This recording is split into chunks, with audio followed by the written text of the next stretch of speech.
Hi folks, my name is Franco Tenelli and this is Science of Singing. And the quote you just read is absolutely true. And it's true not only for vocal science, it's true also for sciences in general. We know how many scientists or claim to be scientists are just mere historians of science. They're not really true scientists. In vocal realm, it's even more significant. Experience equals knowledge. Knowledge equals experience. So when the singer or teacher claims he knows appoggio, for example, he should have an experience of appoggio and not just mere theory.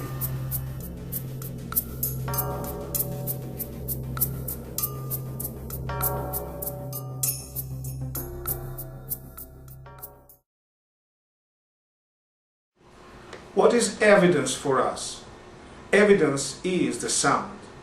Without it, all the talks are empty. They have no ground.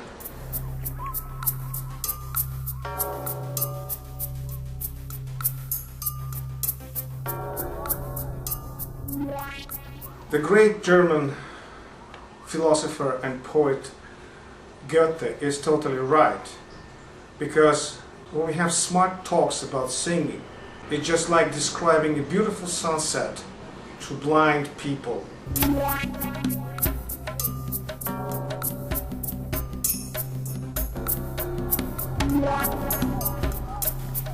Confess your ignorance. Why do we need to confess our ignorance? Because with our knowledge lies a little bit tinge of the arrogance. When we study, we have degrees, and we think that degree gives us the full knowledge. The higher degree, the more we know. That is more accurate with more precise sciences, but it could be totally different with singing science. You can have a PhD degree and have a very little knowledge on singing. Confucius continues, and he says that the true knowledge only comes while knowing yourself. Without knowledge about yourself, you will never acquire a true knowledge. And this is very true about singing. I love this quote from Rudyard Kipling. Let me read it for you. I keep 6 honest serving men. They taught me all I knew. Their names are what and why and when and how and where and who. I like to concentrate more on the most frequently asked question is how. Let me disappoint you a little bit, but trust me, this disappointment will bring you to the true knowledge of knowing yourself. So let me start with the disappointment. When you ask a question how, you don't ask a question about theory. You ask a question, how should I do it? How should I do it personally? What should I feel? And in this area, if you really understand the human being and the way he feels, the way he senses himself, and the way he feels the world around him, and his own voice is very subjective. If you ask 2 almost identical tenors, of course there's no such a thing as identical tenors, but let's take 2 lyric Italian tenors, and you ask them the same questions, and I bet they will give you different answers. Maybe somewhat similar, but different answers. That means that true experience is your inner knowledge. So nobody in the world can tell you how should you feel when you do the right sound or appoggio. Those who claim it, they either just naive or they do it for commercial reasons. Let's say how the same people, the same category of voices feel stable larynx. Let's say if they do, let's suppose these 2 singers have stable larynx, objectively. I mean, laryngologists look at them when they sing, or even the teacher look at them when they sing, and they saw that the larynx is barely moved when they sang. So objectively they have, let's say, low and stable larynx. Now if you ask these two personalities about how do they feel it, they will give you sometimes controversial explanations about it, including that some feel that the larynx is going down in a passaggio area. Objectively it doesn't happen, but they feel it that way. It's like similar to appoggio. You know, when we support higher notes, when we support appoggio notes and higher notes with the diaphragm is really not going anywhere. Because if it does, we start inhaling. But sensations on a stable diaphragm and so-called appoggio technique, dynamic diaphragm, are very different. It depends on the psychology of a singer, it depends on the muscles, how they are developed. And the same singer, different singers that use appoggio, some of them feel that the diaphragm or diaphragm muscle moves down when they support higher notes, which is objectively not true. It cannot go down. But you see, the sensations are different. I can give you an explanation of the different sensations too. With the larynx going down, you feel it when you try to keep the position in the same placement, so natural position. But the air pushes you up.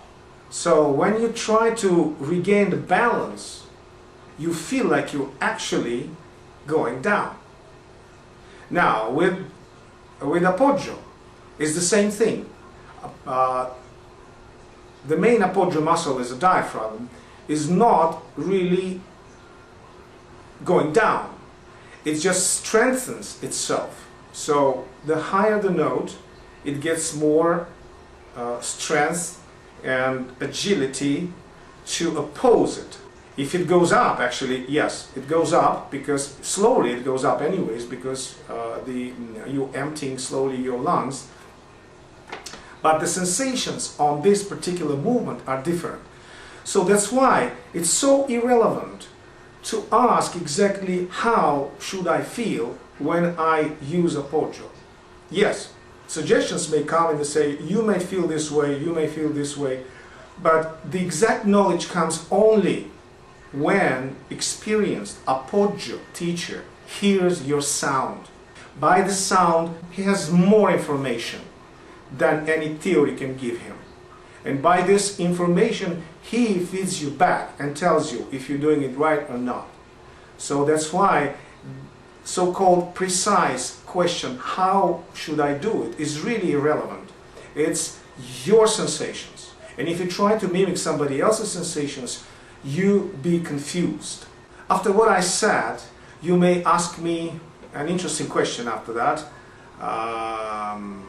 Why do we need teachers then, if it's so subjective? We absolutely need teachers because we do not hear ourselves objectively. And the teacher is looking at us and hearing the sound.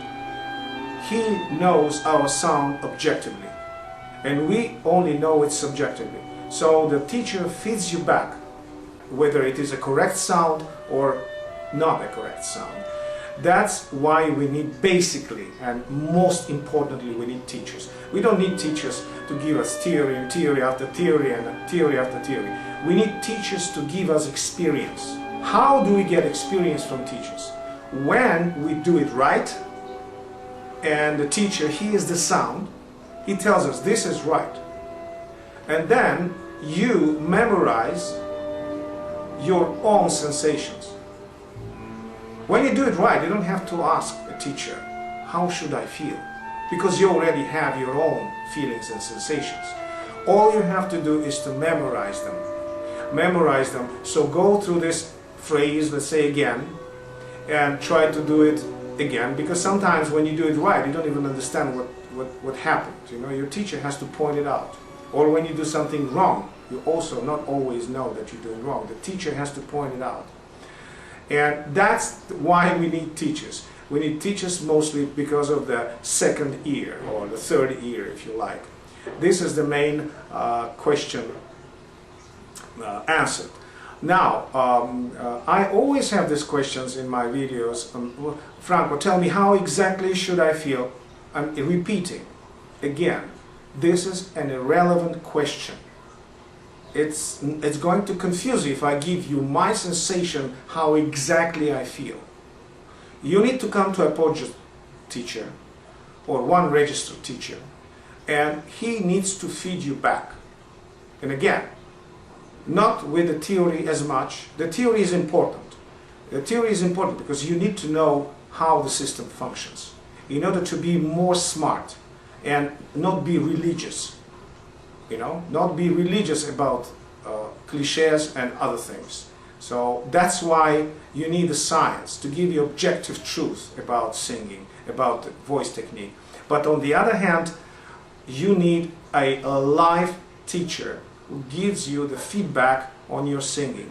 Without it, it's very difficult. Now, if you are a really experienced singer and you so-called went through many years of singing, and you have your own ideas, maybe only then, when you're very advanced, reading a book will help you, definitely. Reading a book or taking advice, theoretical advice from someone will help you because you are an experienced singer. So, but when you're not experienced singer and you're still dealing with your sensations and objectivity and subjectivity of them, you absolutely need a teacher, and you need a good teacher, a teacher who has a good timbral ear, that is able to tell a register singing from one register singing. For that you need a good timbral ear. Not everybody is able to tell the difference. I will tell you more. Not everybody is able to difference between Caruso and Pavarotti and Alfredo Kraus. Oh, tenors. Oh, that's the same. I'm telling you, you might not believe me, but it's true. That shows you the lack of timbral ear. Those who cannot tell one tenor from another, one soprano from another, it shows that these people don't have very developed timbral ear. And they cannot be appoggio singers. And they cannot be appoggio teachers, because this important thing is about timbral ear. Thank you very much. Until next time, this was Franco Tenelli and Science of Singing.